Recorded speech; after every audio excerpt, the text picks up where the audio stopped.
السلام علیکم ناظرین ہماری آج کی ویڈیو کا ٹاپک ہے سکون مطلوب نہیں۔ ایک کہاوت ہے کہ جہاز بندرگاہ میں زیادہ محفوظ رہتے ہیں، مگر جہاز اس لیے نہیں بنائے گئے کہ وہ بندرگاہ میں کھڑے رہیں۔ Ships are safer in the harbor, but they are not meant for that purpose۔ انسان اگر اپنے ٹھکانے پر بیٹھا رہے، وہ نہ سفر کرے، نہ کوئی کام شروع کرے، نہ کسی سے معاملہ کرے، تو ایسا آدمی بظاہر محفوظ اور پرسکون ہوگا، مگر انسان کو پیدا کرنے والے نے اس کو اس لیے پیدا نہیں کیا ہے کہ وہ پرسکون طور پر ایک جگہ رہے اور پھر وہ قبر میں چلا جائے۔ انسان کو اس لیے پیدا کیا گیا ہے کہ وہ کام کرے، وہ دنیا میں ایک زندگی کی تعمیر کرے۔ اس مقصد کے لیے اس کو دنیا کے ہنگاموں میں داخل ہونا پڑے گا۔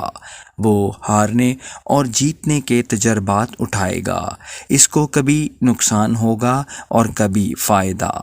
اس قسم کے واقعات کا پیش آنا عین فطری ہے، اور ایسے واقعات و حوادث کا اندیشہ ہونے کے باوجود انسان کے لیے یہ مطلوب ہے کہ وہ زندگی کے سمندر میں داخل ہو اور اپنی جدوجہد میں کمی نہ کرے۔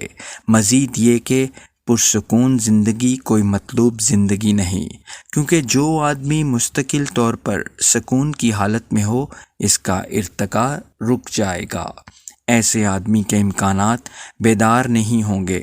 ایسے آدمی کی فطرت میں چھپے ہوئے خزانے باہر آنے کا موقع نہ پا سکیں گے۔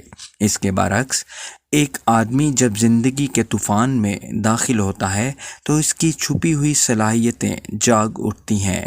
وہ معمولی انسان سے اوپر اٹھ کر غیر معمولی انسان بن جاتا ہے۔ پہلے اگر وہ چھوٹا سا بیج تھا تو اب وہ ایک عظیم الشان درخت بن جاتا ہے۔ زندگی جدوجہد کا نام ہے۔ زندگی یہ ہے کہ آدمی مقابلہ کر کے آگے بڑھے۔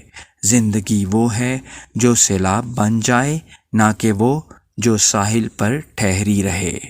ناظرین، امید کرتے ہیں کہ آپ کو ہماری آج کی ویڈیو پسند آئی ہوگی، تو اسے لائک کیجیے اور چینل کو سبسکرائب کر لیجیے۔ شکریہ۔